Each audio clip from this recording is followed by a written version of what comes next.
Hola, buenas tardes. El día de hoy nosotros expondremos la anatomía del sistema nervioso. Nuestro equipo está integrado por Dayana Yamilet García Badal, Carlos Andrés Gómez Mendoza, Luis Fernando Herrera Galindo, Daniel Capuzano de la Fuente y un servidor, Jesse Giovanni Vidal Domínguez. Para empezar, ¿qué es y para qué nos sirve el sistema nervioso? El sistema nervioso es una red compleja de estructuras cuya función es controlar y regular el funcionamiento de nuestros órganos y sistemas, regulando sus interacciones tanto entre sí como con el medio que nos rodea. Está estructurada anatómicamente por el cráneo, que se divide en dos partes a su vez, en la bóveda craneal y la base del cráneo. La bóveda craneal se le nombra así por aquellos huesos que se articulan entre sí para formar un casco resistente. Esta está conformada por 8 huesos, los cuales son el hueso frontal, que está localizado en la parte superior de la cara, en la zona que conocemos como frente, el hueso occipital, que está ubicado en la zona posterior en la región de la nuca, el hueso efenoides, que forma parte de la base del cráneo, el hueso etmoides es considerado parte de la base del cráneo también. Dos huesos parietales ubicados en la parte más superior y central del cráneo. Y dos huesos temporales localizados cerca al conducto auditivo, el cual se une a la mandíbula para formar la articulación temporomandibular. Por otro lado, la base del cráneo es una superficie ósea ondulada asociada a tejidos blandos que marcan el límite inferior de la bóveda craneal y posee múltiples vías de comunicación entre la superficie intre y extracraneales, por la que transcurren diferentes estructuras como arterias, venas y nervios, debido a que ésta tiene perforaciones. Las perforaciones más importantes de esta base del cráneo son el conducto óptico, que sirve para dar paso al nervio óptico y a las arterias oftálmicas, la lámina crimosa del etmoides, que es atravesada por numerosos orificios por los cuales penetra el cráneo de los nervios olfatorios, el agujero redondo, que lo atraviesa el nervio auxiliar, el foramen oval, que sirve para dar paso al nervio mandibular, el foramen espinoso, que este le da paso a la arteria meningea media, la vena meningea media y la rama meningea, que este del nervio mandibular. El conducto carotidio, que sirve para dar paso a la arteria carotidia interna, el conducto auditivo interno, que sirve para dar paso al nervio cloaquial, el nervio vestibular, el nervio facial y a la arteria laberíntica, el agujero yugular, que lo atraviesa la vena yugular interna, el nervio glosofaringeo, nervio vago y el nervio accesorio, el conducto del hipogloso, por el cual pasa el nervio hipogloso, el agujero magno, que es el de mayor tamaño y le da paso a la médula espinal, las meníngenes y las arterias vertebrales. Hola, soy Carlos Andrés Gómez Mendoza y les hablaré sobre las meninges. Podemos ubicar las meninges en tres coberturas membranosas del encéfalo que se hallan inmediatamente por dentro del cráneo, que cubren y protegen al cerebro y la médula espinal, las cuales son la pea madre, aracnoides y dura madre. La pea madre viene siendo una capa interna y es la más cercana a las estructuras nerviosas del encéfalo y la médula. Aracnoides es la capa vascular que conecta con la meninge interior a través de los vasos sanguíneos. Y por último, la dura madre. Es una capa externa en la cual el espacio subdural la separa de aracnoides. Continuando con la anatomía del sistema nervioso, lo conforma el líquido cefalorraquídeo, que es aquel líquido que circula por espacios huecos del cerebro y la médula espinal, y entre las dos de las meninges. Dicho líquido es elaborado por un tejido de los ventrículos del cerebro llamado plexo colidio, lo cual es resolvido en las vellosidades aracnoideas, que fluyen dentro del cerebro y la médula. Alrededor de estos ayudan a amortiguar en caso de alguna lesión y sobre todo proporciona nutrientes. Por otra parte, está la circulación del líquido. Este comienza en los ventrículos laterales continúa hacia el tercer ventrículo por los agujeros de Monro y luego transcurre por el acueducto cerebral, o también llamado acueducto de Silvio, hasta el cuarto ventrículo. Desde allí fluye a través de un conjunto de orificios, hacia el bajo del conducto epidimario de la médula espinal a través del óbex. La cantidad del líquido cefalorraquídeo en un adulto promedio es de 100 a 150 mililitros, lo cual se va regenerando de 5 a 6 horas diariamente. Hola, mi nombre es Daniel Camposano de la Fuente y les describiré los lóbulos que conforman el encéfalo, los hemisferios cerebelosos y las partes del diencéfalo. Bueno, en relación al cerebro posee 4 lóbulos, los cuales son el lóbulo frontal, que es importante para las funciones cognitivas y el control de la actividad o el movimiento voluntario. Otro sería el lóbulo parietal, que procesa información relacionada con la temperatura, el gusto, el tacto y el movimiento, mientras que el lóbulo occipital es el responsable de la visión. Por último, el lóbulo temporal, el cual procesa los recuerdos y los integra en las sensaciones del gusto, el oído, la vista y el tacto.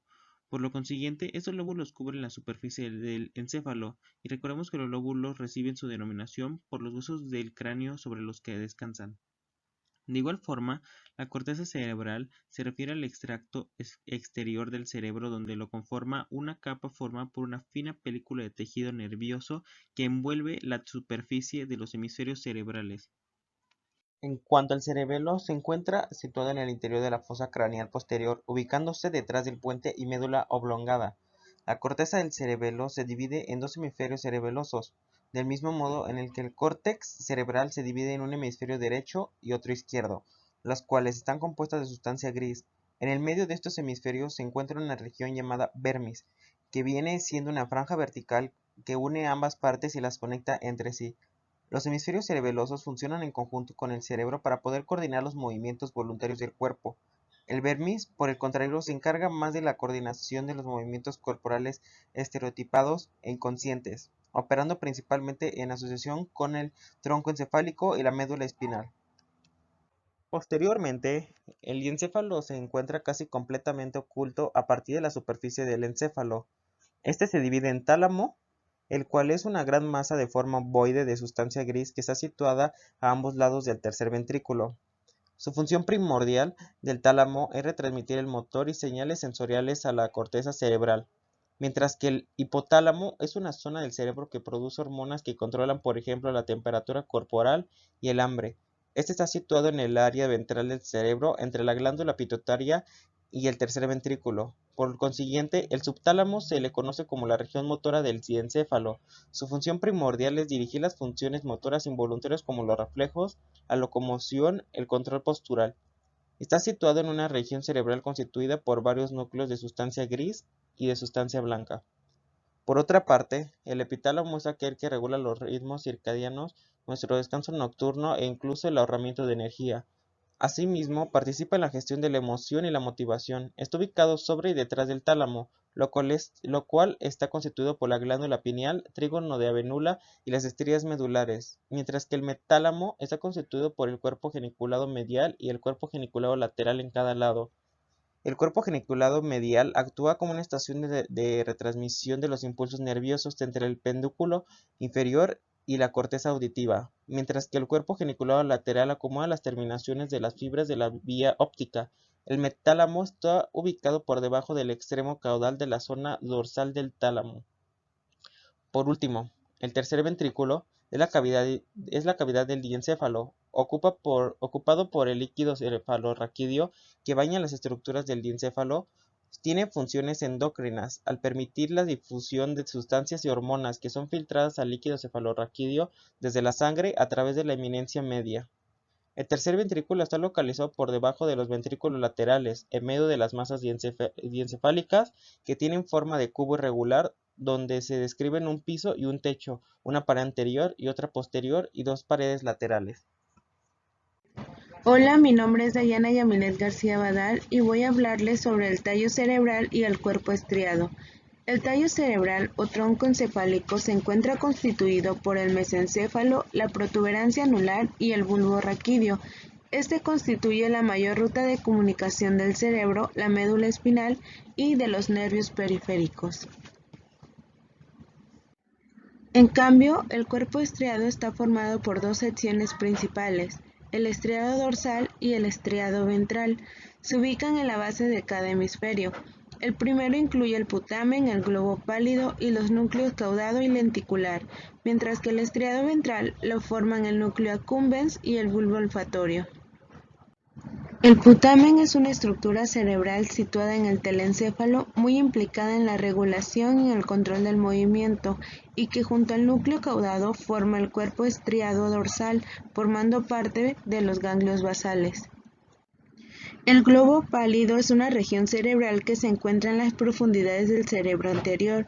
Esta estructura, a la que también suele llamarse paliostriado, forma parte del telencéfalo, aunque se relaciona estrechamente con el diencéfalo, regiones que forman parte del sistema motor extrapiramidal, un sistema cuya función es la de regular los movimientos involuntarios.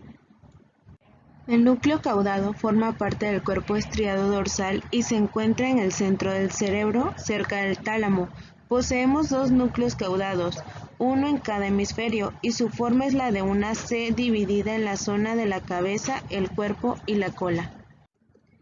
El núcleo lenticular es una estructura subcortical del encéfalo situado en la parte interna de este. Puede considerarse que el núcleo lenticular es la unión de otras dos estructuras propias de los ganglios basales, el putamen y del globo pálido. El núcleo accumbens es una estructura cerebral que tiene un papel principal en la experimentación del placer y la recompensa. Existe un núcleo accumbens en cada hemisferio y se encuentran situados en la zona del cerebro subcortical, que es en la parte interior del encéfalo, concretamente entre el núcleo caudado y el putamen, constituyendo la zona ventral del cuerpo estriado y siendo por tanto parte de los ganglios basales. Con respecto al bulbo olfatorio, es la masa redonda de tejido que contiene varios tipos de células nerviosas que participan en el sentido del olfato. Hay dos bulbos olfatorios en el lado inferior del cerebro, uno encima de cada fosa nasal. Los bulbos olfatorios reciben información acerca de los olores de la nariz y la envían al cerebro a través de los tractos olfatorios. Soy Luis Fernando Herrera Galindo y voy a hablarles de la irrigación, el drenaje venoso y de los nervios craneales. El cerebro y la médula espinal dependen en forma crítica de que haya un suministro ininterrumpido de sangre oxigenada y, por ende, dependen de un flujo constante a través de la vasculatura cerebral. Cerca del 18% del volumen total de sangre en el cuerpo circula dentro del cerebro. Esto representa cerca del 2% del peso corporal total. La sangre, como bien sabemos, transporta oxígeno, nutrientes y otras sustancias necesarias para el funcionamiento adecuado de los tejidos cerebrales, y se va a llevar los metabolitos de desecho. La sangre arterial que irriga el cerebro ingresa a la cavidad craneal a través de dos pares de vasos de gran tamaño.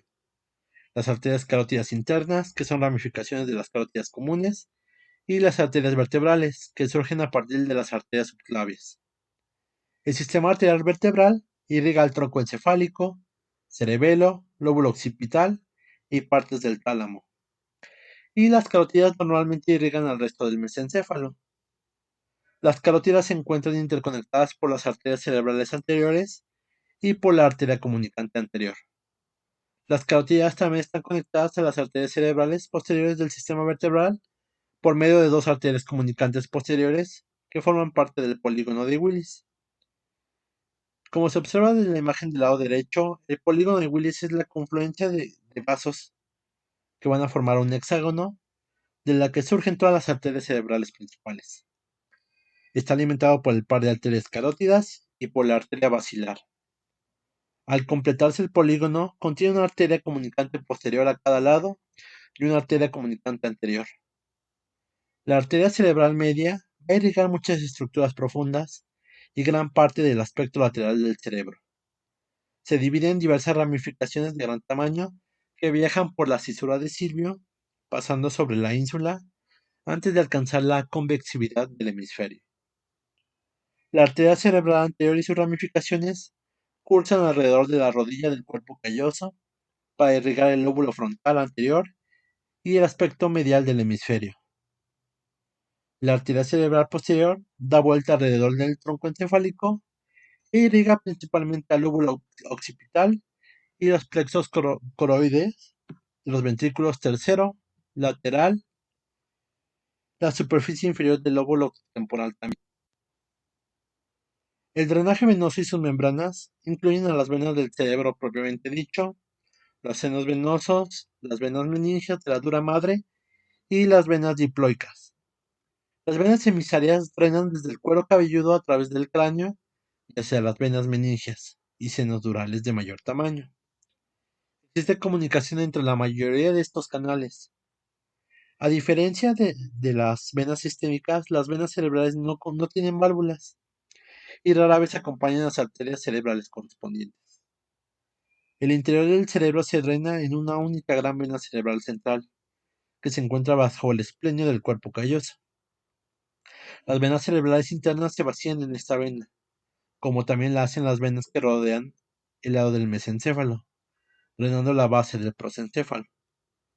La vena precentral del cerebelo y las venas de la porción superior del tronco encefálico también se vacían aquí. Existen 12 pares de nervios craneales que salen del cerebro y pasan a través de orificios y fisuras en el cráneo. Todos los nervios se distribuyen en la cabeza y el cuello, excepto el 10º par craneal, que inerva además las estructuras situadas en el tórax y abdomen. Los pares craneales se denominan de la siguiente forma. El primer par es el olfatorio, el segundo par es el óptico, el tercer par es el oculomotor, el cuarto par es el patético troclear, quinto par el trigémino, sexto par el abducens, séptimo par el facial, octavo par el vestíbulo coclear, noveno par el glosofaringio, décimo par el vago, onceavo par el accesorio y el 12º par el hipogloso. Los nervios olfatorio, óptico y vestíbulo coclear son totalmente sensitivos. Los nervios oculomotor, el troclear, el abducens, el accesorio y el hipogloso son completamente motores. Los nervios trigémino, facial, glosofaringio y vago son nervios mixtos, o sea, tanto sensitivos como motores. El primer par, el olfatorio, tiene como función transmitir la información olfativa. Su origen aparente es en la cara inferior del bulbo olfatorio y su origen real es en las células bipolares de la mucosa olfatoria. El segundo par, el óptico, tiene como función transmitir la información visual. Tiene un origen aparente en el ángulo anteroexterno del quiasma óptico y un origen real en las células ganglionares de la retina. El tercer par, el oculomotor, tiene como función inervar el esfínter de la pupila y los músculos encargados del movimiento ocular, el elevado del párpado superior, el recto superior, el recto medial, el recto inferior y el oblicuo inferior. Su origen aparente es en el borde interno de la cara anterior del mesencéfalo, en los pedúnculos cerebrales, y su origen real es en el núcleo del motor ocular común y en el núcleo pupilar de Edinger-Westphal. El cuarto par, el patético troclear, tiene como función inervar el músculo oblicuo superior del ojo. Tiene un origen aparente en la cara posterior del mesencéfalo, en los pedúnculos cerebrales, a ambos lados del frenillo de la válvula de Visceus. Su origen real es en el núcleo del nervio troclear. El quinto par, el trigémino, percibe la información sensitiva de la cara e inerva los músculos de la masticación. Tiene un origen aparente en la cara anterior de la protuberancia anular y un origen real en el ganglio de Gasser y en el núcleo mesencefálico, mientras que la parte motora en el núcleo de los masticadores. El sexto par, el abducens, tiene como función inervar al músculo recto lateral del ojo. Tiene un origen aparente en el surco bulbo protuberancial a ambos lados del agujero ciego y un origen real en el núcleo del nervio abducens. El séptimo par, el nervio facial, tiene como función inervar los músculos dedicados a crear la expresión facial y a las glándulas lagrimales y salivales. Tiene un origen aparente en la fosita supraolivar y un origen real en los núcleos motor del facial, en el ganglio geniculado y en el núcleo mucolagrimonasal y en el núcleo salival superior. El octavo par va a recoger la información auditiva y sinestésica. Tiene un origen aparente en la fosita lateral del bulbo, en el surco bulboprotuberencial, y va a tener un origen real en el ganglio de Scarpa y en el ganglio de Corti. El noveno par, el glosofaringeo, tiene como función inervar a la glándula parótida y al músculo estilofaringeo. Tiene un origen aparente en el surco retroolivar y va a tener un origen real en el ganglio de Anvers, en el núcleo ambiguo y en el núcleo salival inferior. El décimo par, el nervio vago, tiene como función la deglución, respiración y fonación. Tiene un origen aparente en el surco preolivar y un origen real en el núcleo del ganglio yugular, en el núcleo ambiguo, en el núcleo dorsal del vago. El onceavo par, el accesorio, tiene como función los movimientos de la cabeza y de los hombros, ya que inerva al músculo trapecio y al músculo esternocleidomastoideo. Tiene un origen aparente en el cordón lateral de la médula y un origen real en el asta anterior de la médula. El doceavo par, el hipogloso, tiene como función los movimientos de la lengua y la articulación de sonidos. Tiene un origen aparente en el surco preolivar y un origen real en el núcleo del hipogloso. Estas son nuestras referencias bibliográficas y les agradezco mucho por su atención.